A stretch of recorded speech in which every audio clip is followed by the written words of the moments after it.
Bienvenue sur Africa 24 dans cette nouvelle édition du QG News. Au sommaire de l'actualité, 3 mois après sa nomination à la tête du gouvernement algérien, Abdelmajid Tebboune est démis de ses fonctions. Cette destitution intervient alors que le Premier ministre tentait de réduire l'emprise des importations sur l'économie. Infrastructure, tourisme, agriculture, le gouvernement kényan dresse ses priorités pour le second mandat du président Uhuru Kenyatta. Le décryptage à suivre dans cette édition. Au Nigeria, les recettes fiscales non pétrolières ne représentent que 6% du PIB en raison notamment de l'évasion fiscale. Les autorités poursuivent une vaste campagne de sensibilisation sur la déclaration fiscale volontaire. Et son passage aura été pour le moins éphémère à la tête du gouvernement, nommé il y a environ 3 mois dans la foulée des élections législatives. Abdelmajid Tebboune est déjà limogé. Les médias algériens s'étaient fait l'écho ces derniers jours d'une sévère lettre de recadrage adressée par le président Abdelaziz Bouteflika à son désormais ex-premier ministre Patricia Solange-Dubois. Le Premier ministre algérien Abdelmajid Tebboune a été démis de ses fonctions ce mardi 15 août, 3 mois après sa nomination à la tête du gouvernement. Selon plusieurs sources, la vision du Premier ministre ne cadrait pas avec celle du président Abdelaziz Bouteflika. Ce n'est pas nouveau. En 92, M. Abrab, pour ne pas le nommer, a réussi à dégommer le Premier ministre de l'époque qui s'appelait M. Blaïd Abdeslam parce qu'il avait annoncé sa volonté de traquer l'argent sale et l'affaire. En juin 2017, le Premier ministre déchu dénonçait la corruption et avait annoncé des enquêtes sur l'attribution de marchés publics et des restrictions d'importation. Il avait également critiqué publiquement l'inefficacité économique des usines de montage automobile créées par le précédent ministre de l'Industrie, Abdeslam Bouchouareb. En tant que Premier ministre, a envoyé des millions de dollars à plusieurs entreprises pour leur demander d'achever des projets dans les travaux publics et dans l'habitat, des projets qui ont pris beaucoup de retard et qui ont engendré des surcoûts.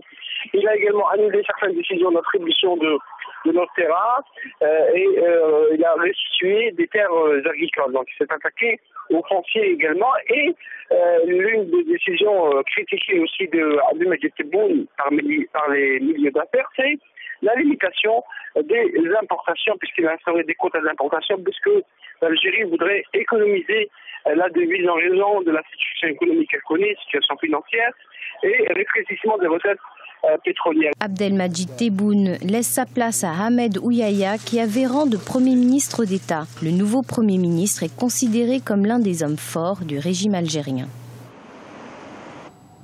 En Zambie, la justice ordonne la remise en liberté du chef de l'opposition Hakainde Hichilema et l'abandon des poursuites pour trahison lancées depuis avril contre lui. Hakainde Hichilema a été incarcéré depuis cette date pour avoir gêné le passage du convoi du président Edgar Lungu dont il conteste depuis 1 an la réélection. Hakainde Hichilema risquait une peine allant de 15 ans de prison à la peine capitale.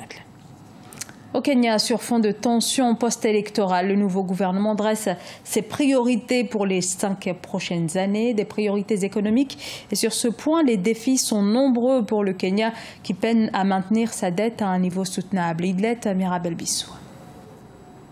Au Kenya, les priorités du gouvernement reposent sur les infrastructures, l'industrialisation et la production alimentaire. Le pays qui s'est lancé dans la construction des infrastructures de pointe pour son économie veut se positionner comme un hub sur le continent, notamment dans le secteur des TIC. Depuis une décennie, les services, en particulier les finances, les TIC et le secteur du bâtiment se présentent comme les principaux moteurs de la croissance du produit intérieur brut du Kenya. Nos priorités sont claires. Nous avons un manifeste solide que nous avons mis en place. Nous devons faire en sorte que nos capacités de formation technique soient mises à l'échelle. Premier exportateur du thé, le Kenya, comme la plupart des pays du continent, mise sur l'industrialisation, en particulier l'agriculture à grande échelle, avec la transformation de la matière première. En rappel, l'agriculture et l'industrie agroalimentaire représentent 24% du produit intérieur brut du Kenya et occupent plus de 70% de la population active en zone rurale.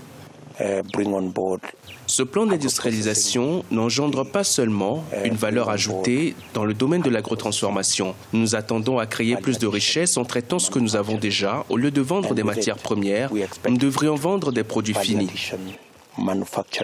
Le développement de l'industrie agroalimentaire figure parmi les priorités du pays pour accélérer l'industrialisation et augmenter le potentiel exportateur du secteur. Au Kenya, le secteur agricole et agroalimentaire en termes d'emploi formel représente 17% devant le secteur manufacturier et le commerce. Il contribue aux exportations du pays à hauteur de 56%. Et en pleine crise économique, le gouvernement nigérian, lui, déclare la guerre à l'évasion fiscale. Il a entamé cette semaine ce que l'on pourrait qualifier de véritable offensive sur les réseaux sociaux pour convaincre les citoyens de l'importance de la transparence en matière de fiscalité. Les explications d'Idlet Mirabel-Bissou. Au Nigeria, les autorités se sont lancées dans la lutte contre l'évasion fiscale. Pour ce faire, une campagne de sensibilisation a été mise sur pied.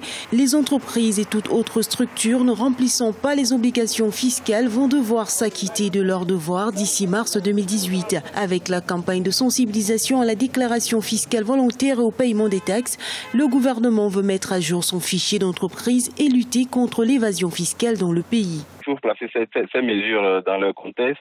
Alors, si, bien évidemment, pendant longtemps, les gens ne déclaraient pas leur niveau, par exemple les entreprises qui ne déclarent pas leur niveau effectif d'intérêt, de profit auquel on doit taxer, si bien évidemment les gens ne payaient pas les impôts, il va de soi que ces mesures vont permettre au Nigeria de collecter plus de ressources et de faire face aux défis sociaux et aux défis des infrastructures.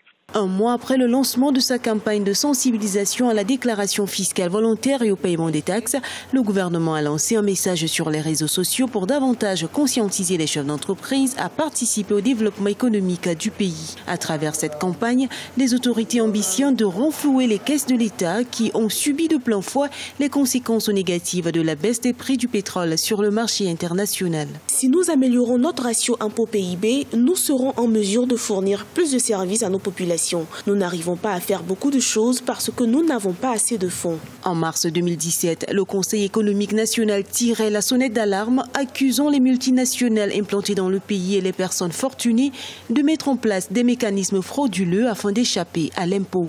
À cette date, seules 214 personnes à travers tout le pays payent 20 millions de naira ou plus chaque année.